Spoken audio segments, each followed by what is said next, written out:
Hello friends.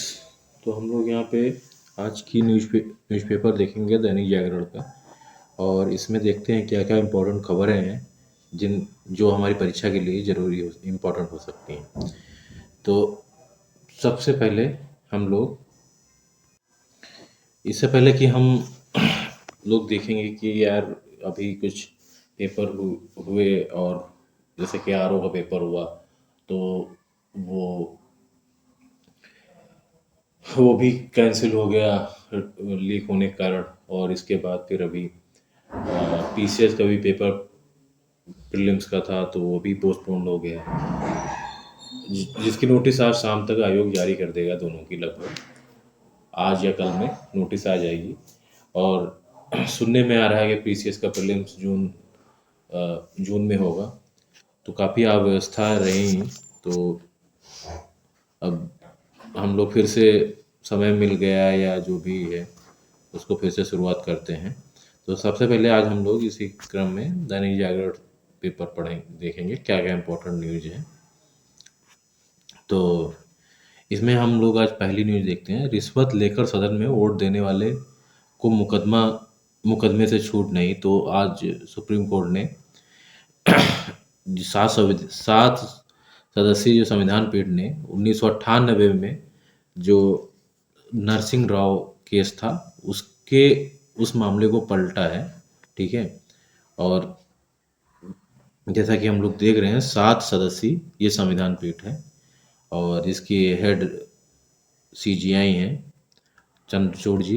और उन्होंने जो 1998 में जो नरसिंह राव केस था झामुमो झारखंड मुक्ति मोर्चा जो पार्टी थी तो उसका रिश्वत कांड था तो उसी के केस को उन्होंने पलटा है। और क्या ऐसा हुआ है इसमें तो हम लोग सबसे पहले देखेंगे कि अगर देखिए अगर अपने ही जो निर्णय होते हैं सुप्रीम कोर्ट, सबसे पहले हम लोग ये देखेंगे कि अगर जो अपने निर्णय होते हैं सुप्रीम कोर्ट ने लिए हैं और उसको फिर से वो भविष्य में बदलने का विचार करती है तो वो कौन से आर्टिकल्स में आता है। तो सबसे पहले आर्टिकल 137 में आता है। उस पर पुनर्विचार कर सकती है और उसको बदल भी सकती है अपने निर्णय जो लिए हो। तो उसी उसी तर्ज पर 1998 में जो उसने निर्णय लिया था नरसिंह राव मामला इसको बोलते हैं, पीवी नरसिंह राव मामला या झारखंड मुक्ति मोर्चा रिश्वत कांड इसको बोलते हैं। उसमें उन्होंने जो आर्टिकल 105 और आर्टिकल 194 के तहत जो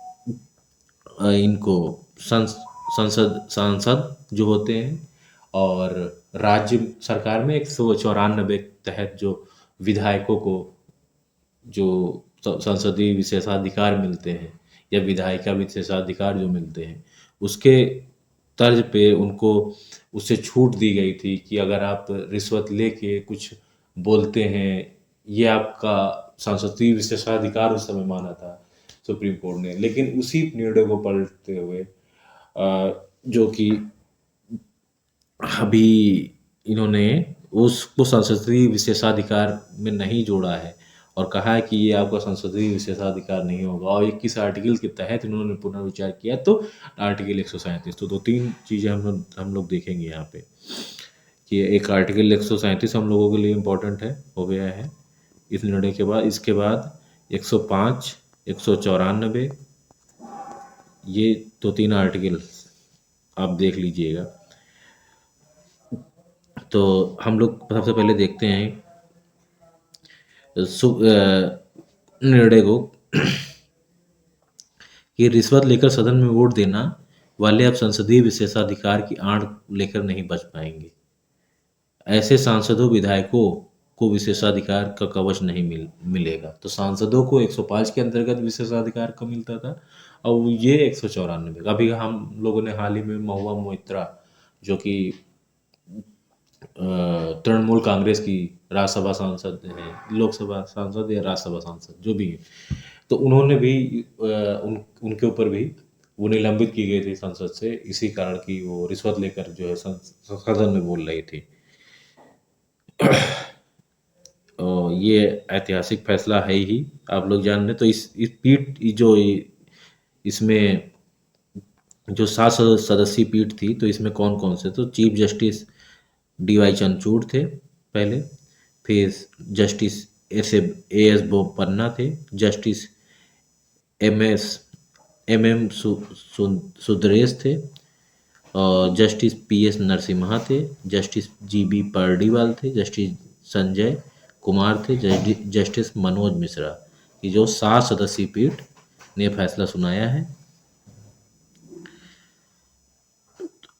इसमें कोर्ट ने कहा कि भाई देखिए, रिश्वत लेने का मामला उसी समय ये हो जाता है कि आपने रिश्वत ली, आपने वोट किसको दिया ये मायने नहीं रखता है।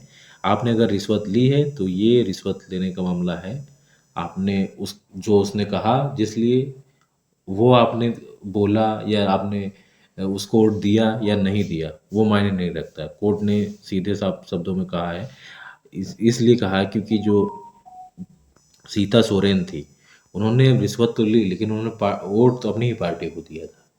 तो इसीलिए कोर्ट ने ये कहा है। ये 2012 का मामला था इनका, सीता सोरेन का। तो ठीक है, तो ये ऐसा कुछ घटनाक्रम रहा 1998 के आप में, ये जो फैसला था उसको पलटा है सुप्रीम कोर्ट ने। इसके बाद हम नेक्स्ट न्यूज पे आते हैं। सनातन विरोधी बयान पर उदयनिधि स्टालिन को सुप्रीम कोर्ट ने लगाई फटकार। एक्चुअली क्या है कि उदयनिधि मारन जो है, ये मिनिस्टर हैं तमिलनाडु में, और ये उनके पुत्र हैं जो स्टालिन के। उदयनिधि स्टालिन के सनातन धर्म विरोधी बयान पर नाराजगी जताते हुए कड़ी फटकार लगाई। कहा कि उन्होंने पहले अभिव्यक्त की आजादी व धार्मिक स्वतंत्रता का अधिकार का दुरुपयोग किया है। अब अनुच्छेद 32 के तहत सीधे सुप्रीम कोर्ट में याचिका दाखिल कर मुकदमों को एक साथ संलग्न करने के अधिकार का उपयोग कर रहे हैं। कोर्ट ने कहा कि वह आम आदमी नहीं है, मंत्री हैं, और उन्हें अपनी बात का परिणाम पता होना चाहिए। उन्हें बयान देते वक्त सावधानी बरतनी चाहिए थी, उसके परिणामों के प्रति सचेत रहना चाहिए था। देखिए, कोई आम आदमी कुछ भी बोले वो होता है, लेकिन आप किसी ऐसे पद पे बैठे हुए हैं, वहाँ से आप अगर बोलते हैं तो आप बहुत लोगों के लिए इंस्पिरेशन होते हैं, बहुत से लोगों के लिए आप मार्गदर्शक के रूप में होते हैं। वहाँ पे आप जाके अगर ऐसी चीज़ें बोलते हैं तो ये चीज़ें उपद्रव या हिंसक गतिविधियों का काम कर सकती हैं।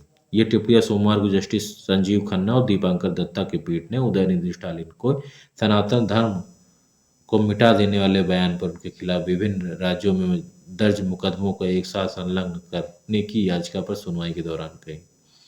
ठीक है। इसके अलावा बाकी 56,000 करोड़ परियोजनाओं को शिलान्यास किया है प्रधानमंत्री मोदी ने तेलंगाना में।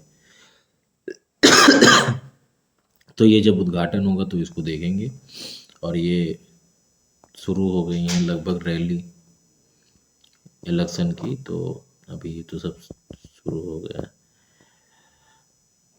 पाकिस्तान के साथ रिश्ते अभी भी सही नहीं होंगे, ये सब है। फिर दिल्ली में बजट पेश हुआ, वहाँ पे बजट में मुख्यमंत्री महिला सम्मान योजना की घोषणा की गई है, और ये इम्पोर्टेंट योजना है, देख लीजिएगा।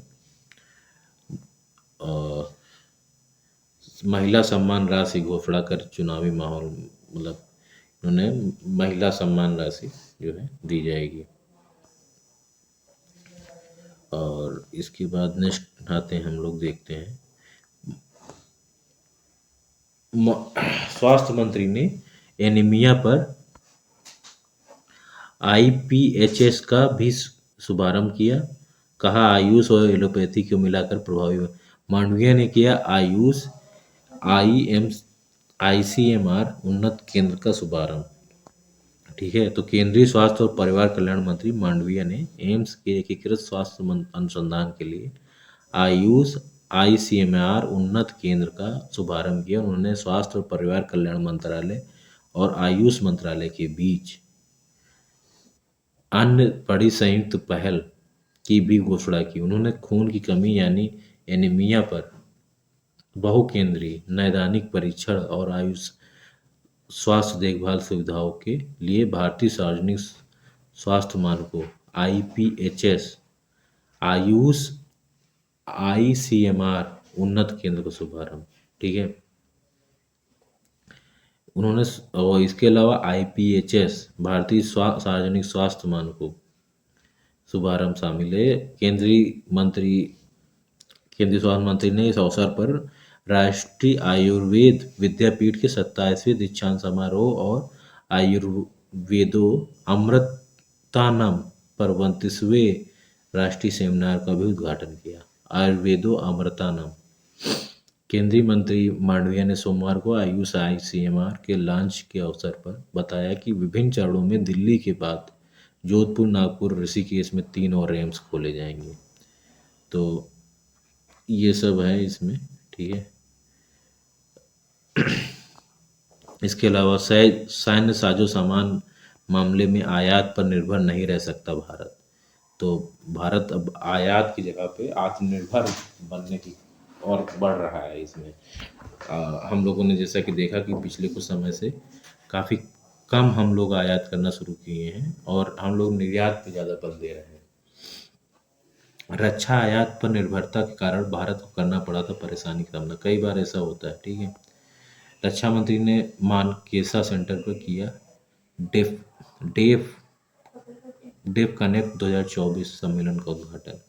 डेफ कनेक्ट 2024 के दौरान लॉन्च की गई अदिति योजना।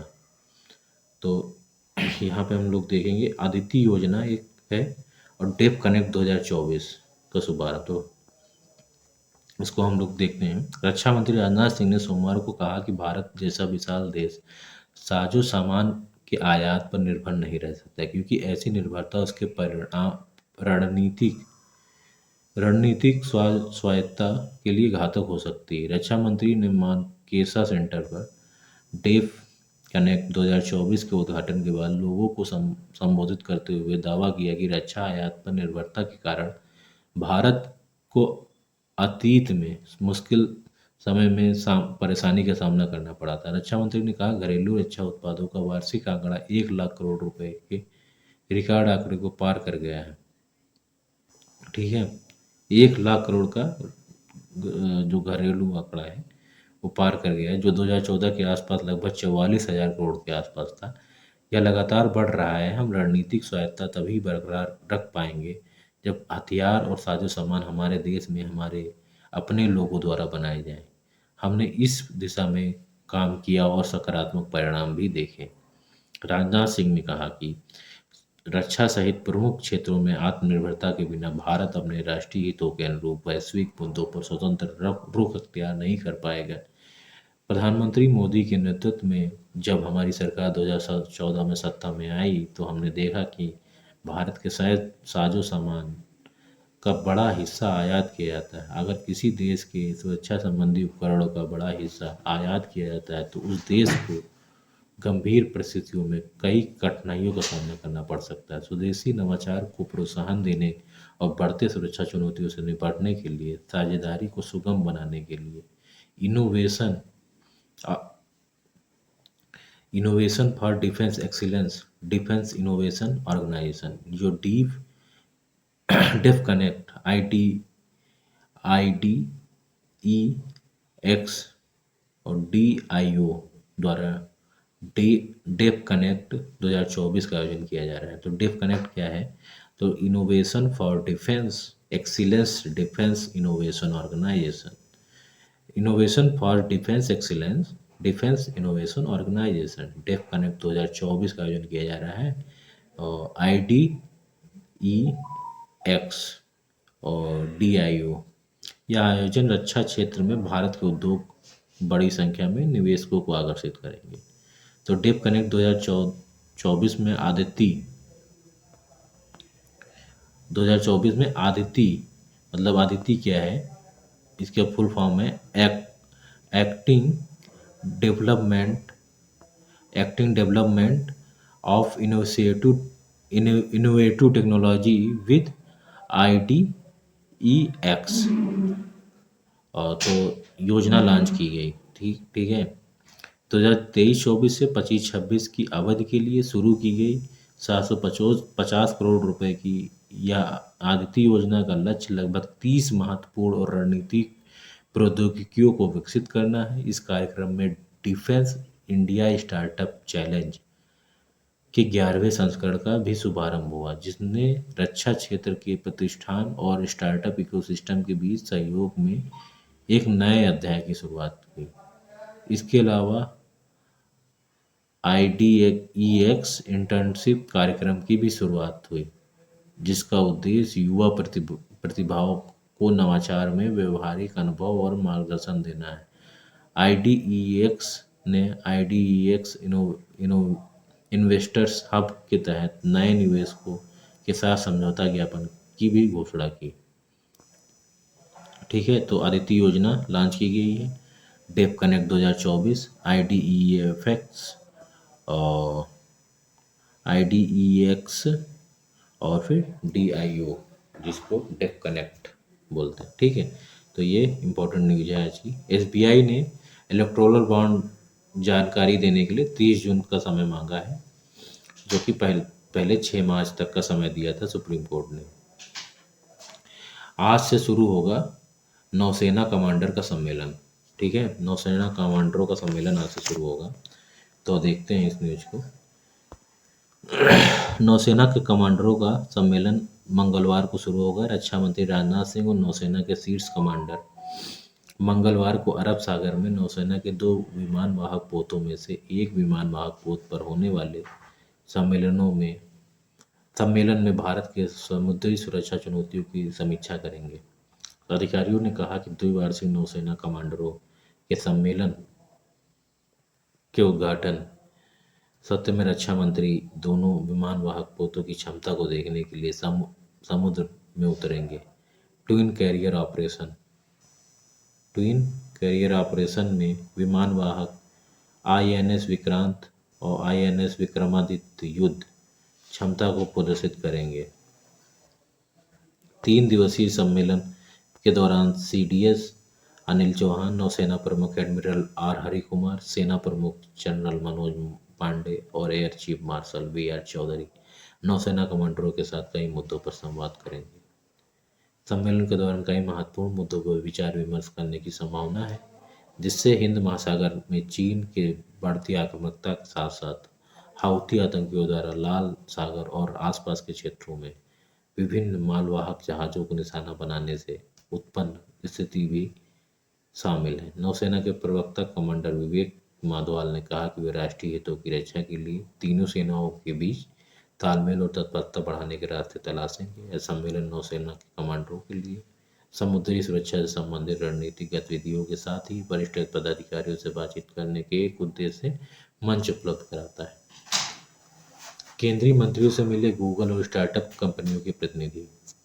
ठीक है, अपनी चिंताएं जो मांग गई है कि भाई उनको बढ़िया व्यवस्था दी जाए। ठीक है, तो शिक्षा भारतीय संस्कृति में पवित्र लेकिन अब पहुंच से बाहर। बॉम्बे हाईकोर्ट का कहना है कि यह राज्य की संवैधानिक जिम्मेदारी की हर एक को समान रूप से शैक्षणिक गुणवत्ता सुनिश्चित करे। भारतीय संस्कृति में शिक्षा बेहद पवित्र माना जाता है, लेकिन अब यह सबकी पहुंच से बाहर है। जस्टिस एस चंद्रचूड़ और जितेंद्र जैन की खंडपीठ ने यह टिप्पणी कर महाराष्ट्र सरकार के उस फैसले को खारिज करने से इनकार कर हुए कि जिसके तहत पुणे में 2 संगठनों की शैक्षणिक संस्थान बनाने की इजाज़त दी गई। ठीक है, परोपकार को चारित्रिक गुण बनाए स्वास्थ्य पेशेवर। ठीक है, साइबर फ्रॉड की ये कहा है द्रौपदी मुर्मू जी ने। फिर नेक्स्ट देखते हैं, साइबर फ्रॉड की DIP और चच्चू प्लेटफॉर्म पर करें शिकायत।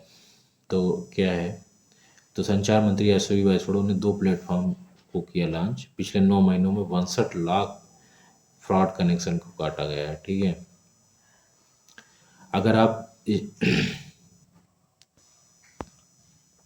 आप सेक्टार्सन के जाल में फंस गए हैं या फिर आपको इंटरनेट मीडिया पर लाइक कर पैसा कमाने का कोई झांसा दे रहा है या व्हाट्सएप के जरिए इस प्रकार का मैसेज कर रहा है, तो तुरंत संचार मंत्रालय के डिजिटल इंटेलिजेंस प्लेटफॉर्म या चक्षु प्लेटफॉर्म पर रिपोर्ट करें। संचार मंत्री अश्विनी वैष्णव ने सोमवार को संचार साथी पोर्टल पर इन दोनों ही प्लेटफॉर्म को लॉन्च किया। अगर आपके साथ कोई साइबर अपराध या फ्रॉड हो गया है तो उसे DIP पर रिपोर्ट करें, और अगर कोई ऐसा फ़ोन आ रहा है जिससे आपको साइबर फ्रॉड या अपराध होने की आशंका है तो चक्षु प्लेटफॉर्म पर उसकी रिपोर्ट करें। तो देखो, इसमें दो तरह के हैं। अगर आपके साथ कोई साइबर अपराध या फ्रॉड हो गया है तो उसे DIP पर रिपोर्ट करें, और अगर आप कोई ऐसा फ़ोन आ रहा है जिससे आपकी साइबर फ्रॉड होने की आशंका है तो उसे चक्षु प्लेटफॉर्म पर। तो DIP, ठीक है, एक प्लेटफॉर्म है, और एक है चक्षु प्लेटफॉर्म। DIP मतलब होता है डिजिटल इंटेलिजेंस प्लेटफॉर्म। अगर आपके साथ कोई साइबर अपराध हो गया है तो आप डिजिटल इंटेलिजेंस प्रोग्राम जो प्लेटफॉर्म है, डिजिटल इंटेलिजेंस प्लेटफॉर्म, वहाँ पे आप शिकायत कर सकते हैं। अगर आप के साथ प्लेटफॉर्म लग रहा है कि आपके साथ वो ये इससे साइबर अपराध घटना हो सकती है तो आप वहाँ पे चक्षु प्लेटफॉर्म पे ये कर सकते हैं। ठीक है, यूजर्स की रिपोर्ट करते हुए ही पुलिस, बैंक जैसी एजेंसियां सक्रिय हो जाएंगी और कुछ घंटों में कार्रवाई की जा सकती है। चक्षु पोर्टल पर किसी नंबर से फ्रॉड होने की आशंका की जानकारी देने पर उसकी पूरी पड़ताल के बाद ही उस नंबर को ब्लॉक किया जाएगा। शिकायतकर्ता की कोई जानकारी किसी भी से भी साझा नहीं की जाएगी। साइबर अपराध व जालसाजी रोकने के लिए 9 महीने पहले संचार साथी पोर्टल, इसके पहले संचार साथी पोर्टल लॉन्च किया गया था। इस पोर्टल पर की गई शिकायत की मदद से 62 लाख कनेक्शन अब तक काटे जा चुके हैं। 62 लाख कनेक्शन काटे जा चुके हैं जो संचार साथी पोर्टल जो लॉन्च किया गया था उसके तहत। बैंक व IRCTC जैसे एजेंसी की तरफ से धोखाधड़ी की आशंका को लेकर जाहिर किए गए 4 लाख कनेक्शन काटे गए हैं। 10 लाख से अधिक बैंक खाते व पेमेंट वॉलेट को फ्रीज किया गया है। इन कार्रवाइयों की मदद से नागरिकों के 1000 करोड़ रुपए जालसाजी में डूबने से बचाए गए हैं लगभग। ठीक है, तो ये मेंस के लिए बहुत इम्पोर्टेंट है। ठीक है, आप अपने आंसर से में इसको लिख सकते हैं अच्छे से। अपने आंसर की जो गुणवत्ता बढ़ जाएगी इससे। वैष्णव ने बताया कि RBI व अन्य बैंकों के साथ मिलकर फ्रीज की गई रकम को ग्राहकों को लौटाने की व्यवस्था की जा रही है। यूजर्स के साथ DIP और चक्षु प्लेटफॉर्म पर बैंक, पेमेंट वॉलेट व अन्य नियामक एजेंसियां भी किसी धोखाधड़ी या उसकी आशंका की रिपोर्टिंग कर सकती हैं। उसके बाद टेलीकॉम सेवा प्रदाता कंपनियां उन नंबर की जांच करेंगी और उसके बाद उन नंबर को काटा जाएगा। काटे गए नंबर को कोई एक मास्टर सूची में डाल दिया जाता है। इंटरनेट मीडिया अपने AI मॉडल को जांच परख कर ही लॉन्च करें। ठीक है, इसके अलावा कुशलता की नई कोई क्लींस, ये सब न्यूज, पॉलिटिकल न्यूज है, कोई इम्पोर्टेंट नहीं है इसका। ठीक है,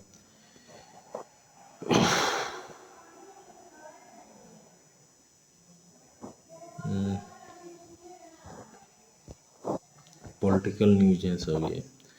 फिर इसके बाद वही सोरेन के परिवार के यहाँ से अधिक जांच की संपत्ति जांच करेगा, ये सब। स्पेनिश महिला दुष्कर्म, ये सब। उत्तराखंड में संपत्ति का नुकसान जो है उपद्रवियों से वसूला जाएगा। तो ये सब। सर्वोच्च न्यायालय पहुंचे हिमाचल के अयोग्य घोषित विधायक। हिमाचल प्रदेश में कांग्रेस के अयोग्य घोषित 6 विधायकों को सोमवार को सर्वोच्च न्यायालय पहुंच गए। उन्होंने विधानसभा अध्यक्ष कुलदीप सिंह पठानिया के निर्णय के विरुद्ध याचिका दायर की। याचिका में तर्क दिया कि व्हिप की जानकारी सभी विधायकों को नहीं थी, इसके बावजूद उनकी सदस्यता खत्म कर दी गई। कानून के जानकार मानते हैं कि इस तरह के मामले में अदालत में लंबा समय लगता है, इसलिए याचिका में विधानसभा अध्यक्ष के आदेश को जल्द स्टे करने का आग्रह किया गया है ताकि उनकी सदस्यता बहाल की हो सके। इस बीच नेता प्रतिपक्ष जयराम ठाकुर ने दावा किया है कि सरकार भाजपा के 7 विधायकों पर कार्रवाई की तैयारी में। कुलदीप पठानिया ने दल बदल विरोधी कानून एंटी डिफेक्शन लॉ के तहत दोषी मानते हुए इन विधायकों को 28 फरवरी को अयोग्य घोषित कर किया था। अयोग्य घोषित किए गए विधायकों में ये सब विधायक हैं। विधानसभा अध्यक्ष ने संसदीय कार्य मंत्री हर्षवर्धन चौहान के माध्यम से दायर याचिका पर निर्णय सुनाते हुए कहा कि यह कार्रवाई दल बदल विरोधी कानून के तहत की गई है। व्हिप के अवहेलना का भी निर्णय में जिक्र किया है। नेता प्रतिपक्ष जयराम ठाकुर ने दावा किया ये है, ठीक है। इंजेक्शन से बचेगी बच्चों की जान। जेनेटिक स्पाइनल मस्कुलर एट्रोफी की बीमारी दुनिया की सबसे महंगा इलाज, ठीक है। नेक्स्ट आते हैं, आज राष्ट्रपति की त्याग पर सौंपेंगे कलकत्ता हाईकोर्ट के न्यायाधीश। यारो से है केस, ठीक है। अनोखी सोप बॉक्स रेस, ठीक है। सोप बॉक्स रेस क्या है? हैदराबाद में रामानायडू स्टूडियो में सोमवार को Red Bull soapbox race के दौरान अनोखी में प्रतियोगी, ठीक है। सोप बॉक्स रेस रचनात्मक गति और नवीनता के साथ साथ बेहद रोमांचक मानी जाती है। इस रेस की शुरुआत 2000 में बेल्जियम में हुई थी, जब यह दुनिया भर के कई देशों में होती है। इस रेस में टीमों का मूल्यांकन उनकी गाड़ी की डिजाइन की रचनात्मकता और प्रदर्शन की कुशलता के आधार पर किया जाता है, ठीक है। इस तरह के पूछ ली जाती हैं कि ये क्या है, ये कहाँ होता है, ये, ठीक है। या अनोखी सोप बॉक्स रेस। चलिए नेक्स्ट न्यूज पे आते हैं। तो ये आर्टिकल सेक्शन है। तो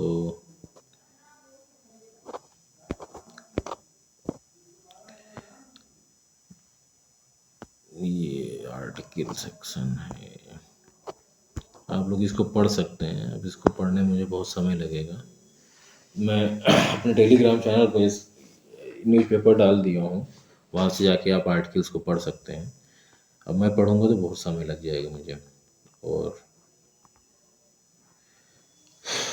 G20 में सबसे तेज रहेगी भारत की विकास दर। अंतर्राष्ट्रीय रेटिंग एजेंसी मूडीज ने 2024 में विकास दर का अनुमान 6.1% लगाया। तो ये अक्सर पूछ लेता है कि मूडीज ने भारत का जो विकास दर का अनुमान कितने परसेंट माना है। ये पीसीएस के प्रीलिम्स में अक्सर पूछ लेता है, या आप इसको अपने आंसर राइटिंग में भी यूज कर सकते हैं। जहाँ जहाँ पे आंसर्स को इनरीच करने में आपको हेल्प मिलेगी इससे, कि आप मूडीज की या वर्ल्ड बैंक की या आरबीआई की जो भी विकास दर भारत के अनुमान लगाई गई है तो वो आप डाल सकते हैं वहाँ पे। इसके अलावा टाटा मोटर्स करेगी वाणिज्यिक व यात्री वाहन कारोबार का बंटवारा। अब गोदाम में रखे उत्पादों पर लोन ले सकेंगे किसान। अब इसमें क्या है देखते हैं हम लोग। किसान अब पंजीकृत गोदामों में रखे अपने उत्पादों पर लोन ले सकेंगे। केंद्रीय खाद्य एवं उपभोक्ता मामलों के मंत्री पीयूष गोयल ने सोमवार को ऐसे लोन की सुविधा देने वाले डिजिटल प्लेटफॉर्म लॉन्च किया है। उन्होंने कहा कि इससे किसानों की आय बढ़ाने में और कृषि को आकर्षक बनाने में मदद मिलेगी। डिजिटल प्लेटफॉर्म ई किसान उपज निधि लॉन्च करते समय केंद्रीय मंत्री, तो क्या कौन सा प्लेटफॉर्म लॉन्च किया है? ई किसान उपज निधि प्लेटफॉर्म लॉन्च करते समय केंद्रीय मंत्री ने बताया कि warehousing development and regulatory authority WDRA के पास पंजीकृत गोदामों में रखे उत्पादों किसानों को बैंक से कर्ज की सुविधा मिलेगी। उन्होंने कहा कि किसानों को बिना कुछ गिरवी रखे 7% की ब्याज पर आसानी से लोन मिल सकेगा। 7% की ब्याज पर बिना कुछ गिरवी नहीं रखना है, आराम से लोन मिल सकेगा। केंद्रीय मंत्री ने कहा कि WDRA की ओर से गोदाम मालिकों को से ली जाने वाली सुरक्षा राशि को भी स्टॉक मूल्य का 3% से घटाकर 1% किया जाएगा, ठीक है। तो कौन सा प्लेटफॉर्म लॉन्च किया? तो ई किसान उपज निधि। 7% का वो मिलेगा, 7% ब्याज पर उनको मिल जाएगा बिना कुछ गिरवी रखे।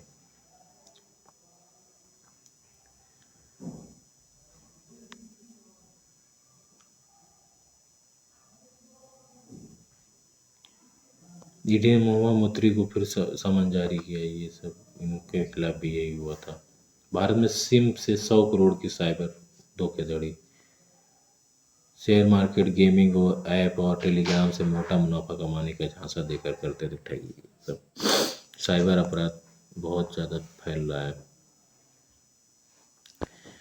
नेक्स्ट देखते हैं हम लोग। शहबाज शरीफ जो है प्रधानमंत्री बने हैं पाकिस्तान के।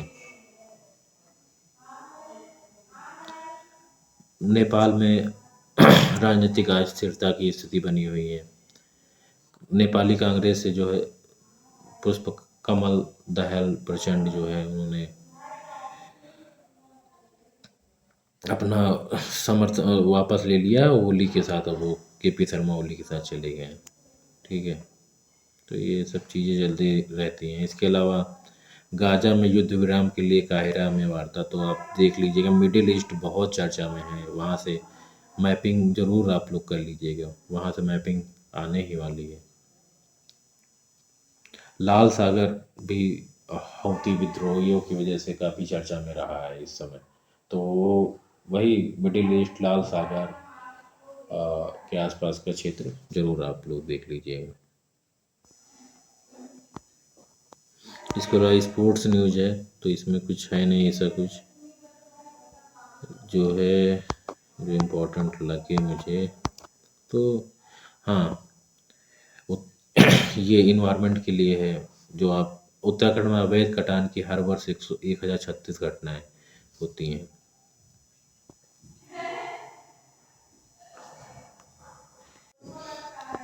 वन क्षेत्रों में किसी भी दशा में अवैध कटान न हो, इसके लिए गंभीरता से कदम उठाए जा रहे हैं। ठीक है, और ये सब है कि भाई वहाँ पे वन बहुत तेजी से उत्तराखंड में काटे जा रहे हैं। गंगोत्री हाईवे पर 3 वर्ष बाद लिया चांगथांग हिमखंड ने आकार।